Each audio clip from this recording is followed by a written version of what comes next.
Tribal संगनो BTR सरकारा हगारना होनाय हाखौ लानानै सासे सुबुंनि मुगैथाव आखु।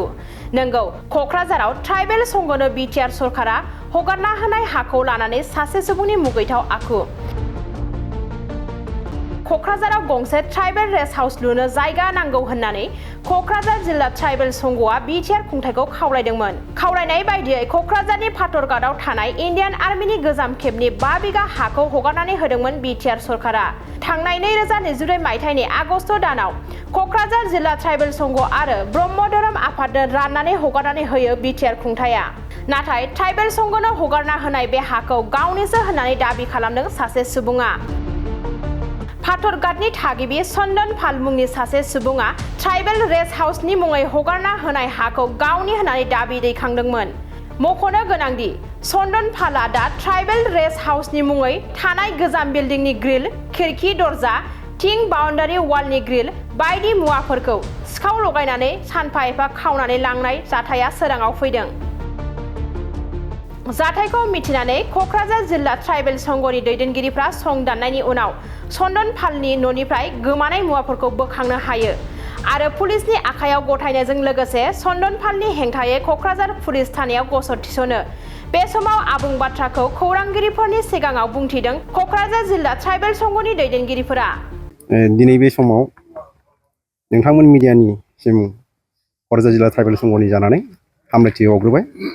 नंगौ, जों दिनैहाय प्रेस मिट लानांगौ गोनां मोनसे जादों।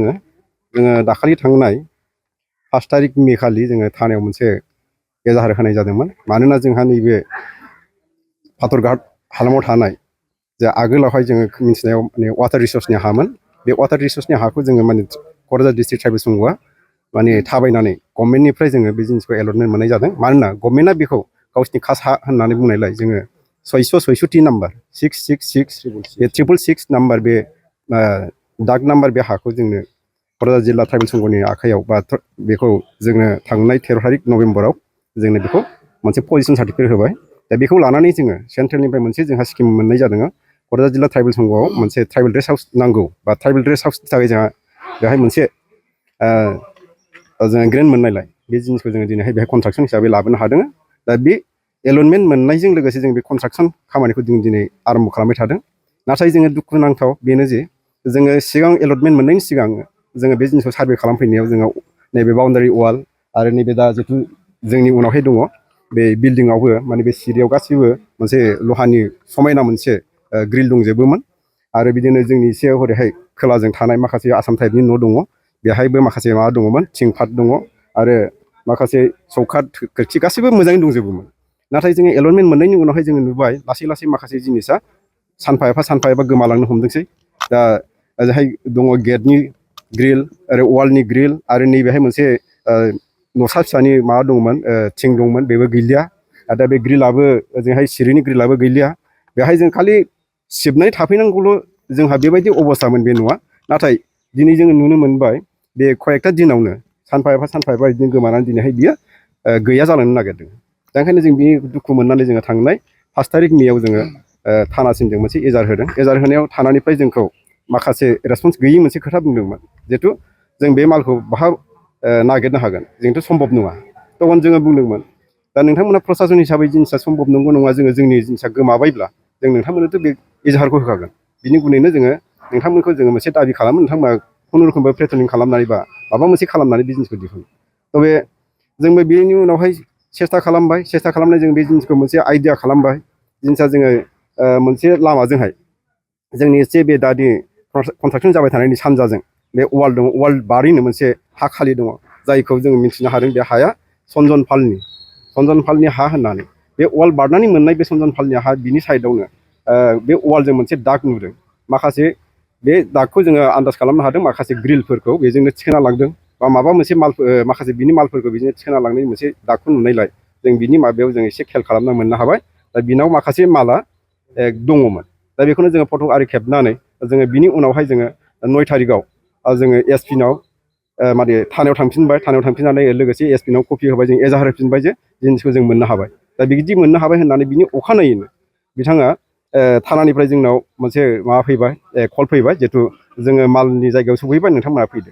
बिनि उनैनो जोंबो तुरन्त फैनानै बिथांनिफ्राय बे मालखौ जोङो थिखांना हरनायसै थिखांना हरनानै दिनै जोङो बिनि उनाव जोङो बेलासि समाव जोङो मोनसे निउस मोननो हाबाय जे सनजन पालआ मोनसे ओरैबायदि मोनसे खोथा बुंबाय जिहेथु बे हाया अबैधयै बे माबाखौ बिल्डिंखौ लुदों होननानै बिथाङा बुंदों नाथाय बिनि गुनैनो जोङो बेखौ क'क्राझार जिल्ला ट्राइबेल संगठन जानानै जोङो गोख्रोङै मोनसे बिथांनिसिम मोनसे सोंखारिनाय जोङो सोंखारिदों मानोना बिथाङा माबोरैहाय बेखौ गावनि हा बा गावनि फाट्टा हा होननानै बुंनो हाखो आरो बे ट्राइबेल रेस्ट हाउस लुनाय हाखौ बा ट्राइबेल रेस्ट हाउस लुनायखौ माने अबैध भाबै लुदों होननानै बिथाङा माबोरै बुंनो हागोन मानोना जोंहा गभर्नमेन्टनिफ्राय जितु एलटमेन्ट मोनखानाय गभर्नमेन्टआ ओरैनोथ' एलटमेन्ट होआखै गावसिनि खासा हा हिसाबै आरो जोङो ट्रेन्समेप गासिबो माने माबानिफ्राय मोनजोब्बाय सार्कोलनिफ्राय मोनबाय सार्कोलनिफ्राय मोननानै बिदिनो जोङो बिटिसिनिफ्राय गासैनिबो माबानो मोननानैसो बिथांमोननि गभर्नमेन्टनिफ्राय जिहेतु जोङो एलटमेन्ट मोनासै बे जिनिसखौ आगोलनो हादों गभर्नमेन्टआ जितु होबाय बे गभर्नमेन्ट होनाय बुस्थुखौ बिथाङा बोरै इलिगेल बुंनो हायो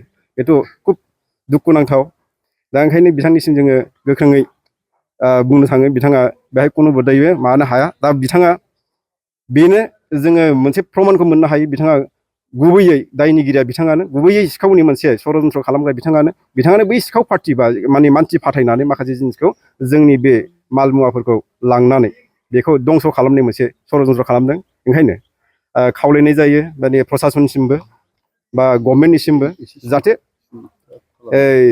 जोंनि बे जायगायाव जिहेतु नैबे ट्राइबेल रेस्ट हाउस लुनाय जायगायाव जाहाथे दिनैनिफ्राय बा बे बारनिफ्राय जाहाथे जेबो जालाङा मानोना बिथांमोनहा बे न' गोजामफोरखौ बा माखासे गोजाम मुवाफोरखौ बुफाय बुसि खालामै लांनानै लास्टआव उनावहायबो माने बे कनस्ट्राक्सन जाबाय थानाय माखासे बै बिल्डिंखौबो बिथांमोना बुफायलांनो मोनसे सेस्था थानो हागौ ओंखायनो जाहाथे बिनि गुनै प्रसासना जाहाथे दायथ' मोजाङै पालन खालामो जे आयेन बायदि खामानिखौ मावो बिसिम खावलायनाय थाहैबाय दासिमाव जेबो एक्सन लायाखै नामा पुलिसफोरा एक्सन लानायखौ जोङो दाखालिसिम बे मालखौ उथायखांनायनि उनावहाय दिनैसिम एक्सनखौ नुवाखै सिङाव मा रहस्य जादों बेखौ जोङो दासिम तदन्त खालामफिननो मोनाखै दा बेखौ जोङो प्रेस मिटनि गेजेरजोंहाय बेखायनो खावलायदों जाहाथे प्रसासना बेफोरखौ एक्सनखौ मोजाङै खालामो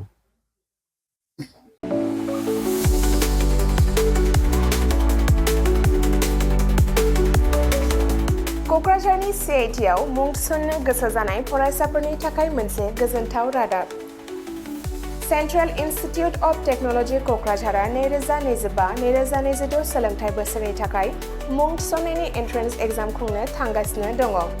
diploma, BTech, MTech, bachelor and master of design आरो PhD नि थाखाय एन्ट्रेन्स एग्जाम खुंनाय जागोन। डिप्ल'मा प्रग्रामाव दङ CE, CSE, ECE, FPT, CAI आरो AMT।